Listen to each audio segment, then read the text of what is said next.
I stood in the middle of the empty living room, keys still warm in my hand, staring at the sunlight streaming through the dusty blinds like it was confirming something sacred. This was mine.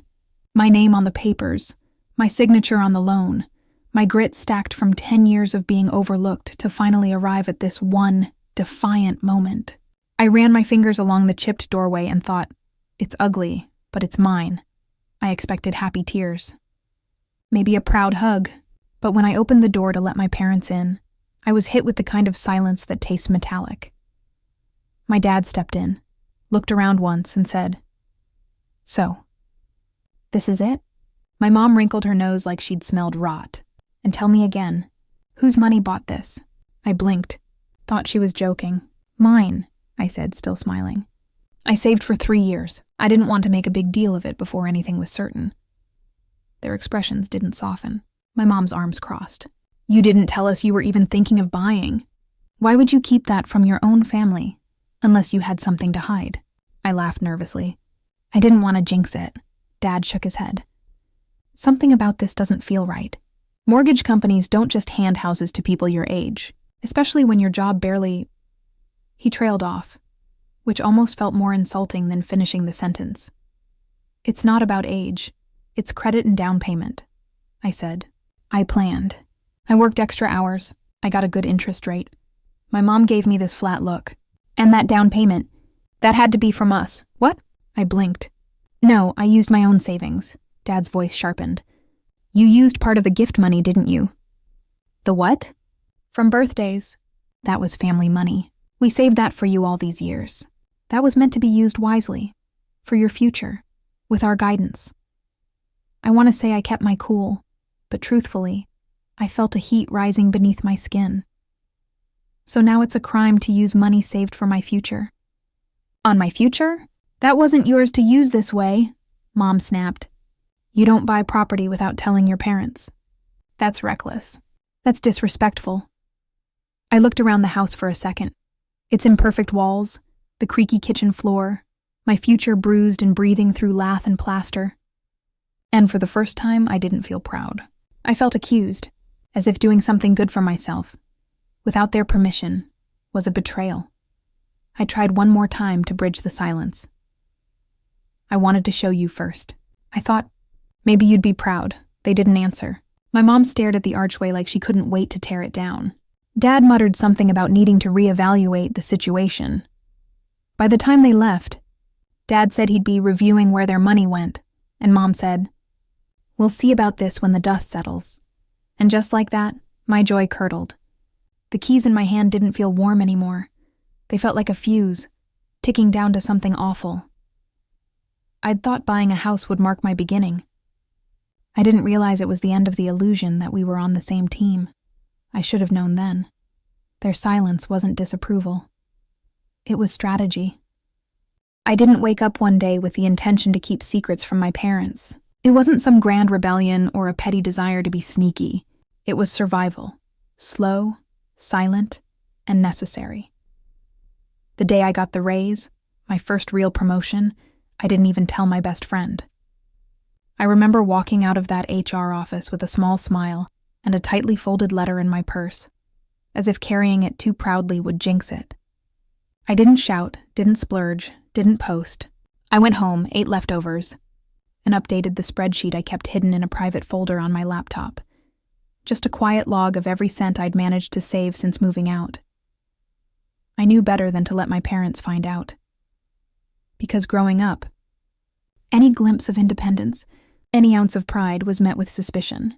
Whether it was me getting a part-time job or paying a phone bill on my own, their response was always some shade of, "So you don't need us anymore?" Masked as concern. I remember I once saved $120 from tutoring over a summer. I was so excited. I'd planned to buy myself a new backpack and maybe go to the movies. But Mom borrowed it for groceries and I never saw it again. Dad said, "That's family money. You're still living under our roof." That phrase haunted me. Family money. Because what they really meant was their money. Even when it came from gifts relatives gave me directly. Even when I'd earned it myself. So when my promotion hit, when I started making enough to put away real savings, I kept it quiet. I didn't tell them I'd paid off my last student loan, or that I was learning about interest rates and comparing mortgages during lunch breaks. I let them think I was still scraping by, because it was easier than being questioned like a thief in my own life. The truth is, I was ashamed. Not of what I was doing, but of how it made me feel, like I finally had a little bit of safety that they couldn't reach into and pull apart. And I knew that wasn't something I could explain to them, not without starting a war. It wasn't like we didn't talk. I still visited often. I still smiled and asked how their week was. But I stopped sharing the parts of me that felt like progress, because every breakthrough of mine felt like a betrayal to them. "You've changed since you got money," Mom would say, whenever I resisted something, like not paying extra for her salon appointment, or not lending cash again for emergencies that always seemed to involve her sister's mysterious bills. Maybe I had changed. Maybe boundaries will do that to a person, but it wasn't the money that changed me. It was the quiet realization that I didn't owe them my future just because they gave me life, that the sacrifices they made weren't down payments on my adulthood. But they sure made it feel that way. Sometimes I'd lie awake wondering, what if I bought a home and never told them at all? What if I moved in, planted roots, and built a life without their knowledge, their undermining, their guilt trips? And then I'd feel that hot shame in my chest for wanting even just one thing that was mine. And only mine. But shame wasn't enough to stop me. It just taught me how to plan better in silence. So by the time I'd found that tired old house with the cracking front steps and the crooked mailbox, I had everything lined up. Pre-approval, inspections, closing, all without asking them for a dime. Building that reality meant cutting emotional corners, choosing not to share success when I knew it would be punished. But deep down, I still wanted their pride. Some warped part of me still hoped that when I said, "Look what I did," they'd smile and say, "We're proud." But when I handed my mom the keys and she asked if the money was family money, I knew I'd been hoping for someone who simply didn't exist. I didn't keep them out because I had changed. I kept them out because they never let me grow. I made the mistake of texting them the address. It wasn't even an invitation, really. Just a courtesy, something I thought was mature. I figured maybe if I let them see the house, they'd finally understand it was real, that I wasn't playing make-believe adult anymore, that I'd handled it. But within 20 minutes, their SUV was parked out front. No, "We're proud of you." No, "Congratulations." They didn't knock. My dad just jiggled the gate and stared at the flaking white trim. My mom scanned the driveway like she was appraising damage. I opened the door and forced a smile. "Come in." They walked in, eyes everywhere but on me. "Oh," my mom muttered. "They didn't disclose the smell in the listing?" "It's plaster and old wood, Mom. The house is from the 50s. It just needs air." She closed her nostrils with 2 fingers, like the whole place personally offended her. Dad moved with his hands behind his back, inspecting doors like a landlord doing a walkthrough. "How much did they make you pay for this?" I told him the number. He snorted. "You should have had me negotiate. You overpaid easy." "I didn't ask you to," I said. I tried to make it sound light, but it came out stiff. He opened a cabinet and said, "These hinges are warped." I nodded. "Yeah, it's a fixer-upper. Like I said, it's not perfect, but I'll make it work." "No dishwasher?" Mom cut in. "That's not how we raised you. We gave you better than this." I wanted to correct her. "You raised me to obey, not to expect granite countertops." But I swallowed it. That's when they made themselves comfortable. My dad sat on the windowsill. Mom walked into my kitchen and opened the fridge, which was empty. "No groceries? So what, you're broke now? I just moved in yesterday." My hands were shaking a little now. "I haven't even unpacked." She rolled her eyes. "If you needed help, you could have just said something, instead of being secretive about the purchase." Dad nodded along. "We'll get a contractor to come by next week. I'll talk to my guy. Shouldn't cost more than $20,000 to fix this place up properly." I stared. "I already have a plan. I'm not making major changes right now." "Relax," he said, with a forced chuckle. "We'll figure it all out and split it. Once the deed's updated, it'll fall into place." I blinked. "What?" He looked at me like I was slow. "We'll put our name on the deed later. Just for security, of course. You're still young. We don't want you getting taken advantage of." My stomach dropped. "That's not happening," I said, sharper than I meant. Nobody else is going on my deed, not now. Not ever. He leaned forward. Why are you being so aggressive? We're trying to help you manage responsibility. Mom chimed in.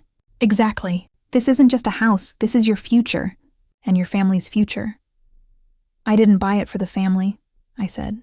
I bought it for me. They both stood still for a second. That sentence hit harder than I even expected. Their faces didn't show anger, they showed offense. Like I'd just told them they were strangers. For someone who never had to pay rent growing up, you forgot real fast how much we did for you, Mom whispered. Dad grabbed his coat. We're not going to argue today, he said. You're overwhelmed. We'll talk more once everything's registered properly. And just like that, they let themselves out, muttering to each other as they walked down the front steps like disappointed investors. I watched them go, heart thudding. The house was mine, but somehow it didn't feel like it anymore. 3 days later, my mom showed up at my job. No call, no text. Just her standing in the lobby, arms tightly folded, lips pressed flat like she was holding back a speech or a scream. One of my coworkers came to find me, whispering, Hey, your mom's here. She, seems kind of upset. I walked out and barely got a word in before she started. We need to talk, privately. No hello, no smile. Just that tight, cold voice. I didn't want to make a scene, so I took her out to the side parking lot. She didn't waste a second. How much of that house did you buy with our money? I blinked. What? The down payment. The bank loan. The inspections. Any of it. Did you use anything that came from this family? I narrowed my eyes. Everything I used came from my bank account. From my income. My savings! Don't play games, she snapped. What about the graduation money? Birthday checks. The CDG account your dad opened in your name? I took a step back. That account. God, I hadn't thought about it in years. It was some family savings thing, with barely enough in it to buy a plane ticket, let alone a house. Maybe a few $100s when I was 17, I said slowly. That's not, Mom, I earned this. All of this, so you admit you used it, she said, raising her voice enough that someone across the lot looked over. Are you serious? I asked. You're trying to claim that a house I paid for, worked for, built alone, is what? Stolen? Because of a gift I was given 11 years ago? She didn't blink. It wasn't a gift. It was held in trust. Informally, but that's still binding. That's when I felt it. This hard shift in the air between us. She wasn't scolding me like a parent anymore. She wasn't even acting like family. She was warning me, like someone would before they filed something. I'm not putting your names on the deed, I said. And I'm not going to defend myself for buying my own home. Then you better be ready, she said calmly, because your father's already spoken to legal counsel. If that house was bought with commingled funds, then it's not eligible to be solely yours. I dropped my tote bag. You're threatening to take me to court? Over a birthday check from a decade ago? It's the principle, she said. That house was built on this family's back, don't kid yourself. The fact that you bought it alone without telling us proves you're too immature to handle it. I stood frozen. Not from fear, but from disbelief. You're coming for my house, I said slowly. The only thing I've ever had that was mine. She didn't deny it. You made this choice, she said. Then she turned, heels clicking like punctuation, like I was just another mistake she was done with. I stood in that parking lot for 10 minutes after she left.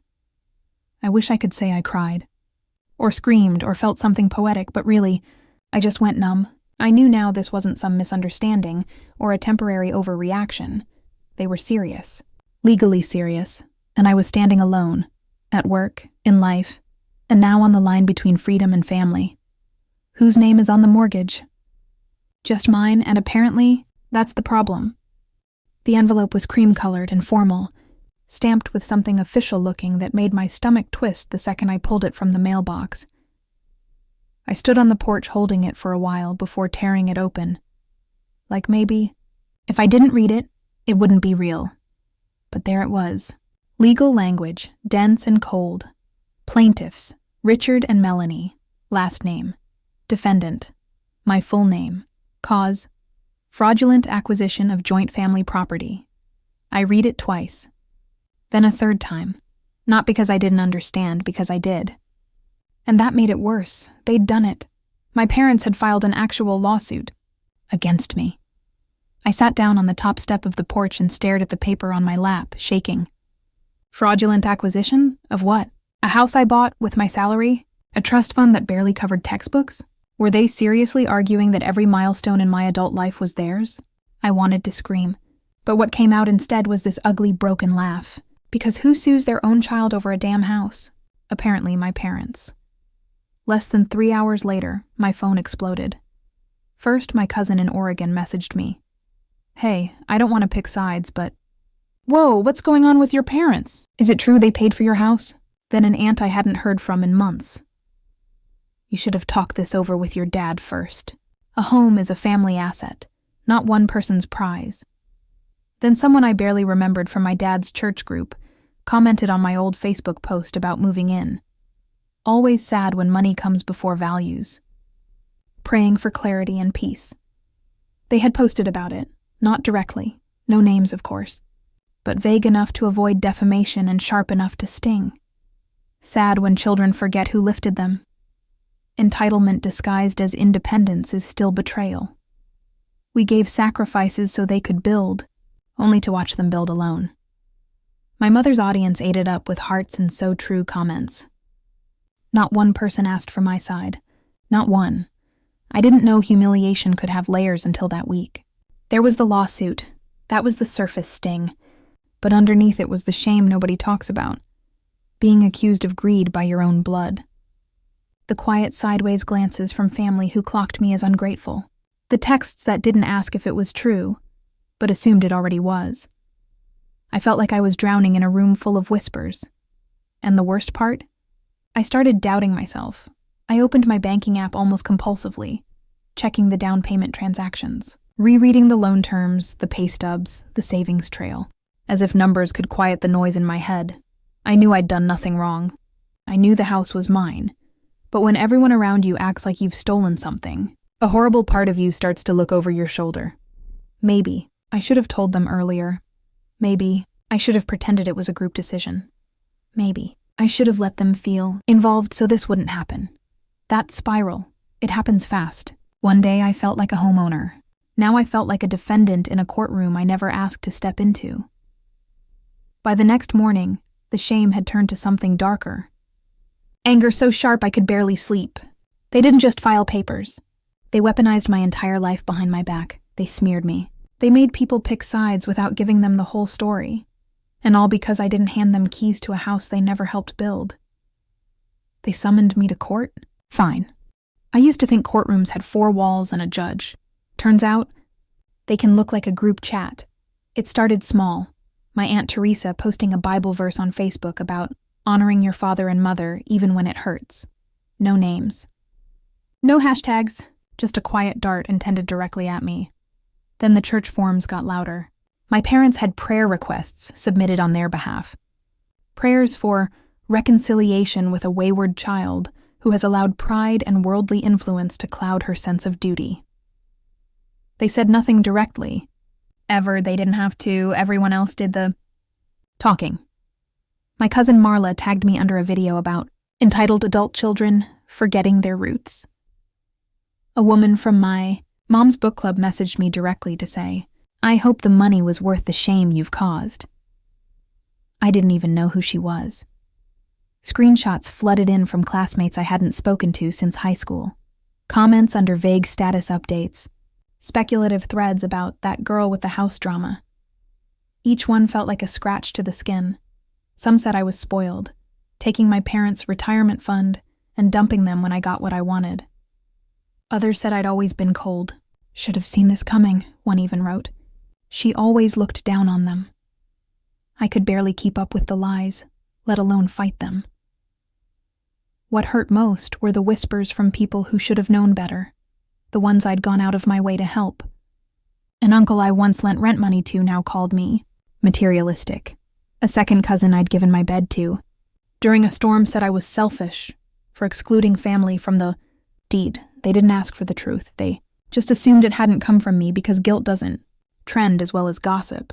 It crushed me because I'd spent my whole life defending them, even when they screamed over spilled tea. Even when they logged into my bank account just to see. Even when friends called out how controlling they were, I'd say, no, they love hard.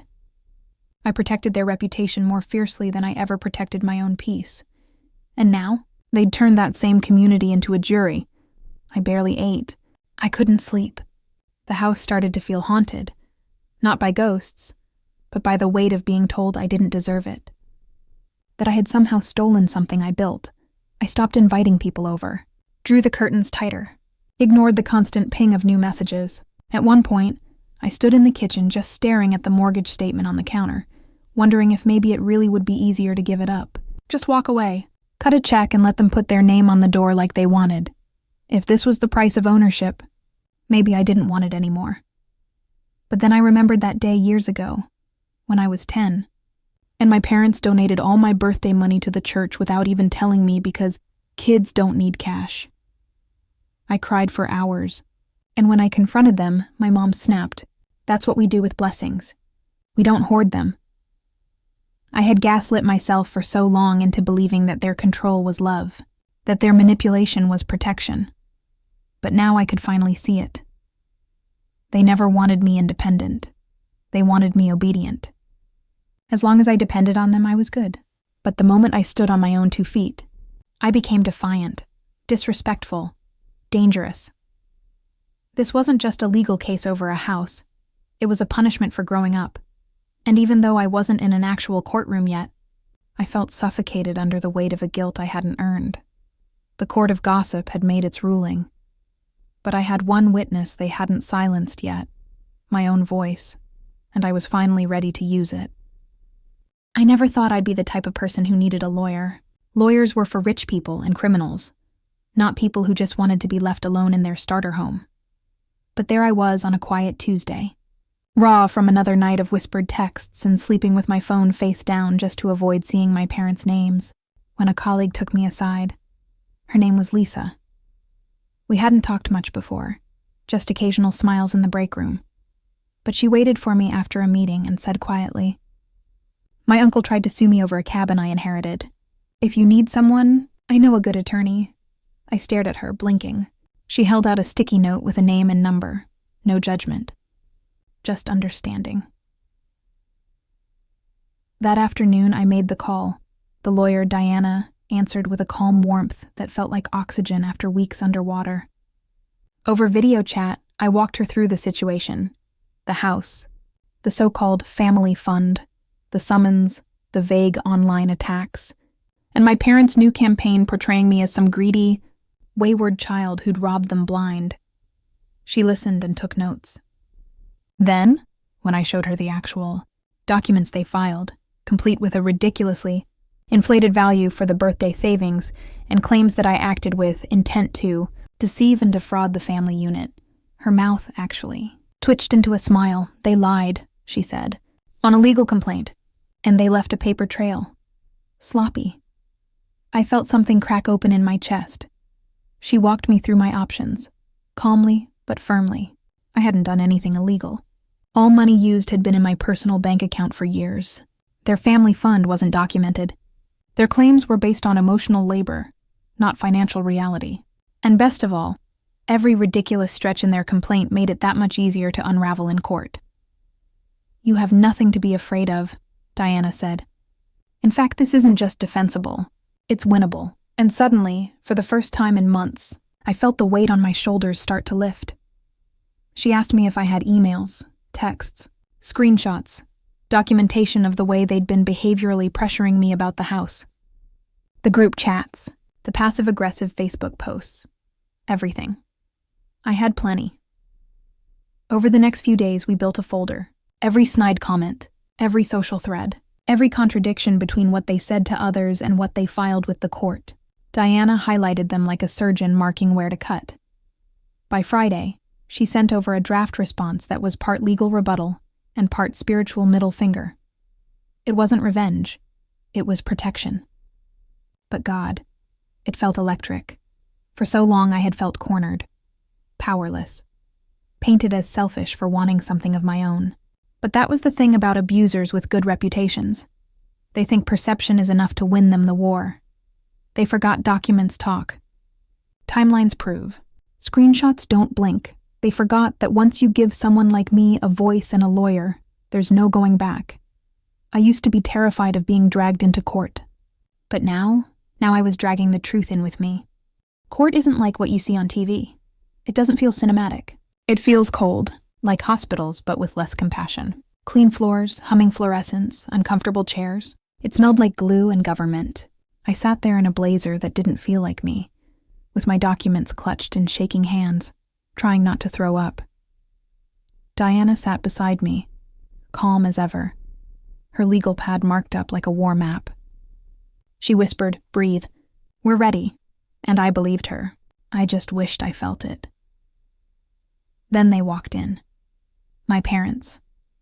My father in a too shiny suit, I'm sure he thought made him look important. My mother in pearls like it was Sunday at church, and they weren't alone. 3 of their friends sat on the bench behind them like a support group, nodding solemnly. I even saw a familiar face from our church growing up. I guess they figured if they couldn't win with facts, they'd drown me in image. "Public record," Diana murmured. "They want this to be theater." And it was. From the moment the judge called our case to the stand, my parents turned it on like a spotlight. My father opened with a trembling voice, describing a daughter we once knew, who used to help her mother in the garden, who used to tell us everything. He said I had changed, become secretive, suspicious, and that the house was built using not just their financial contributions, but our family's legacy. Then came my mother. She pulled from her purse a handwritten notebook. Yes, really, where she started listing every contribution they had supposedly made to my life. Diapers, birthday gifts. "We never asked for anything," she sniffled. "But you would think after all we poured into her, she would share her blessings." They were framing themselves as victims of my ambition. 2 war-torn, benevolent parents who only wanted a legacy to be preserved by having a name on a title deed. I didn't speak. I didn't breathe much either. I watched the faces in the courtroom shift. A few people leaned forward like it was some moral tragedy. Others hid smirks. But the judge? She wasn't buying it for a minute. Then it was Diana's turn. She started slow, gentle even. Asked my parents to confirm their stated contributions. My father nodded firmly. My mother clutched her notebook like a Bible. Then Diana asked, "Can you provide receipts or documentation of any financial transactions related to your daughter's property purchase?" Silence. "Well, no, because those were informal family transfers," my dad stammered. "They weren't investments. They were part of raising her. But they count morally." The judge raised a brow. Then Diana began reading. Word for word, old texts, emails, screenshots, snide remarks that had been posted in group chats. My parents criticizing me, mocking my job, dismissing my ability to maintain a home. And then, our golden ticket, their own statements to various family members that I had foolishly bought a junk house with 0 input, or that I made her bed, let her lie in it. Diana flipped through pages as my parents squirmed. "Your Honor, the plaintiffs claimed they were involved in the purchase. Yet here they privately mocked it. And here they assure others they contributed nothing." My mother tried to interrupt. "Those were just emotional moments. So is suing your child," the judge said dryly. "Yet we're still here." Then Diana dropped the final blow. A letter from my mortgage lender stating officially that the loan, down payment, and title had 0 co-signers or co-contributors. That the funds were solely in my name. The judge looked over the document carefully, then turned back to my parents. "Do you have any legal basis for this claim?" Their silence answered that. The judge shifted in her seat. "Because at this point, it appears this matter stems not from financial fraud, but emotional disappointment. And the courtroom is not the venue for parental grief." I thought I might burst into tears right there, not just for the legal clarity, but for being seen. For having someone with authority, call this what it truly was, manipulation dressed in martyrdom. Then, something I'll never forget happened. One of the women my parents brought with them, church lady, hard stare, tight bun, stood up and walked out. Didn't say a word, just stood and left, coat in hand. Even they had started to see through it. By the time we left the courtroom, my parents glared at me like I'd just burned our family tree to the ground. My mom walked stiffly ahead of my dad, shaking her head. My dad caught my eye once, and I swear I saw something in his stare, not just anger or loss, embarrassment. And that burned deeper than anything. I thought finally winning would feel like a celebration. But it didn't. It felt like walking out of rubble, like surviving an explosion. You didn't detonate, but one you absolutely refused to die in. And as I pushed open those courthouse doors into the cold afternoon light, I realized something. That house they tried to take from me, it hadn't just saved my future. It had revealed the truth. Clear, echoing, undeniable. For the first time, I wasn't their daughter in defense mode. I was the woman who stood up, spoke truth, and walked out. Completely free. Everyone thinks the verdict is the climax, but it wasn't the judge's final words that broke the air in that courtroom wide open. It was the paperwork. It happened just when things felt like they were winding down, a quiet formality. The judge was ready to issue dismissal. My parents had already slumped back in their seats, my mother's jaw clenched, my father's hand twitching on his tie like it was strangling him. The drama appeared to be over, but Diana wasn't finished. "Your Honor," she said, standing calm and composed.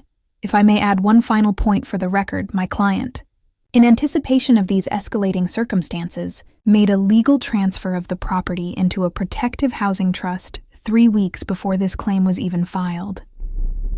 The judge glanced up sharply. "Go on." Diana flipped a document toward the clerk, who passed it up to the bench. It slid across with a perfect, satisfying hush, just like I'd imagined when we first signed it. "She is the sole beneficiary of the trust," Diana continued coolly, "and has added a legally binding clause that prevents any familial parties, defined broadly or narrowly, blood or by marriage, from occupying, financing, influencing, or reclaiming the asset in perpetuity." The judge skimmed the trust summary, then flipped the last page and nodded. She said nothing at first, just looked up slowly, letting the weight of it settle on the room. That moment stretched. I could feel each breath in my chest. The courtroom wasn't silent out of respect. It was stunned. Then the judge said what Diana already knew was coming. "Well executed, irrevocable, clean. This claim not only lacks merit, it actually violates the protections already in place." Motion to dismiss. Approved. But she didn't stop there. She leaned forward, chin resting lightly on her hand, and locked eyes with my parents. "That trust was signed 3 weeks earlier than this case's filing date, which means your stated claim about undue influence of family assets was impossible from a legal standpoint at the time of action." That's when it hit them.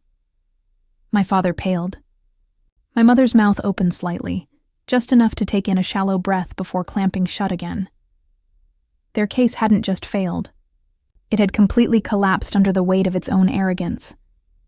And then, from somewhere in the back row, a voice whispered, not loud, just barely audible. "She outsmarted them." A soft gasp followed. I didn't turn. I didn't need to see who said it. I kept my eyes straight ahead, focused on that black and white paper sitting in the judge's hand. The paper that proved I wasn't just some messy young adult who got lucky. I had planned, protected, beat them at a game I never asked to play. I'll admit it. I'd fantasized about that moment for weeks. Practiced the reveal in front of the mirror like an actor rehearsing a scene. The twist where the underdog doesn't just survive the attack. They were 3 moves ahead, smiling beneath the armor the whole time. But the moment it played out, I didn't feel smug. I felt whole. The trust wasn't about vengeance. It wasn't even about outmaneuvering them. It was the boundary I should have drawn a lifetime ago, a legal, unbreakable wall between me and their entitlement. After the judge dismissed the case, we all stood slowly, my parents grim, their audience shrinking by the minute. I watched Mom pull out her phone and unlock it with trembling fingers, probably ready to spin the loss into martyrdom. A few final posts before disappearing. Dad didn't speak. He looked older than I'd ever seen him. My heels clicked quietly on the tile as I followed Diana out of the courtroom.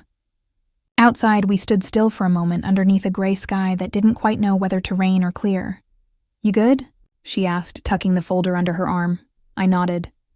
"Yeah, I think I am." "Well," she said, glancing back over her shoulder, "that's how you bury a lawsuit, with a trust and a clause called family compulsion." I smiled, and this time, it wasn't tight or tired, it was real. I'd learned the hard way that protecting your peace isn't just emotional, it's tactical. That sometimes survival means keeping a paper trail cleaner than your conscience. That being the nice daughter doesn't hold up in court, but boundaries do. They tried to shame me. They tried to bully me. And in the end, I beat them with the one thing they never saw coming: preparation. They never apologized, not a word, not a call, not even a text pretending the whole thing hadn't happened. The silence was pathetic at first, cowardly even, but over time, it started to feel like a gift. Their absence was louder than their accusations had ever been. And somehow sweeter, the lawsuit was over. The deed was protected. The court transcripts were public record now. Not rumor, not hearsay. And yet, there wasn't a single, "we were wrong," or "we're sorry we hurt you." Just nothing. Eventually, the silence spread to the extended family. A few people who'd shared posts or gossiped with heavy hearts started popping up in my inbox again. Like clockwork. "Hey, I heard what happened. I didn't know the whole story. Your mom made it sound like you stole from them." I wouldn't have commented if I'd known. No one told us it was that serious. I read every message, but I didn't answer a single one. They weren't reaching out because they cared. They were reaching out because the tide had turned, because the narrative had changed, and now they wanted back in, on the right side of clarity, without ever owning their place in the mud. So I let the silence hold. I kept living. My house started to feel like mine again. Not just technically or legally, but intentionally. There were mornings where I drank coffee on the porch and didn't think of them at all. I started sleeping with the windows open again. I learned which floorboards creaked and planned small updates that actually made me smile. And one weekend, I finally painted the lilac wall in the front hallway, the one my mother mocked and called childish, the very first time she walked through my door. I covered it with a soft sea glass green, clean, fresh, like wiping away a fingerprint. When it dried, I stood in front of it barefoot and smiled. That was the moment it truly became my house again. A few weeks later, I hosted a housewarming, not the extravagant type with Instagrammable charcuterie boards and champagne flutes. Just a slow Saturday evening with a handful of people who hadn't jumped ship. Colleagues. 2 old friends. Lisa from work. Diana, of course. They laughed around my wobbly backyard table, talking about nothing and everything. No one mentioned my parents. No one asked what happened. They just existed with me in the space I'd built. For myself, out of my effort, on my terms. It was the quietest victory I'd ever tasted. And maybe that's what real power looks like in the end. Not clapping back or burning bridges with spectacle. Not waiting on apologies that never come, but simply continuing. Choosing peace over drama. Choosing tiny, unglamorous joys over performative reconciliation. Everyone expected revenge. But I'd already had it the moment I looked around that house full of laughter, full of air, and thought, this was always enough. It had been almost a year since the lawsuit. By then, the grass in the front yard had grown in thick and even. My kitchen was finally renovated, the lilac paint long gone. The walls now held framed prints of art I actually liked, not pieces meant to impress anyone.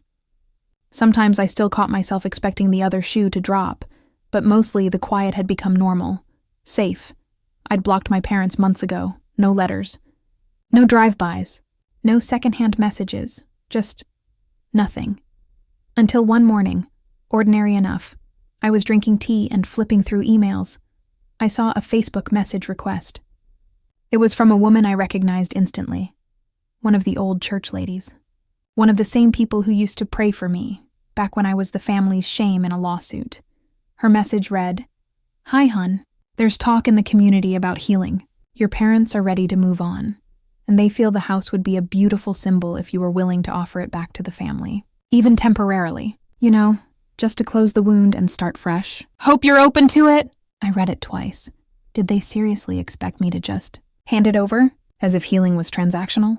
As if the very thing they tried to steal and weaponize could now become some public form of redemption, hosted in my backyard. I didn't respond. I took a screenshot, saved it, sent it to Diana, not because I expected anything to happen, but just so we'd have it. A quiet, mutual eye roll through pixels. Then I put my phone down and opened my curtains to let in the light. That morning, I repotted some plants, scheduled a solo trip abroad, replied to a friend's wedding invitation. The message didn't follow me. It didn't fester. It just floated away. Because when you've rebuilt something from rubble, when you've had to defend your name, your autonomy, your home, you don't owe anyone the keys to it. Not even for closure. Especially not for closure. Not everyone gets a happy ending with family. Some stories don't end with hugs or reunions at Thanksgiving. Mine didn't. But some endings are peaceful, even if they're not pretty. I hadn't just kept the house. I'd kept myself, my sanity, my dignity, my quiet. And honestly, that was the real inheritance all along. Some things you don't build for healing, some things you build just for yourself. And sometimes, signing the deed is only the beginning of letting go completely.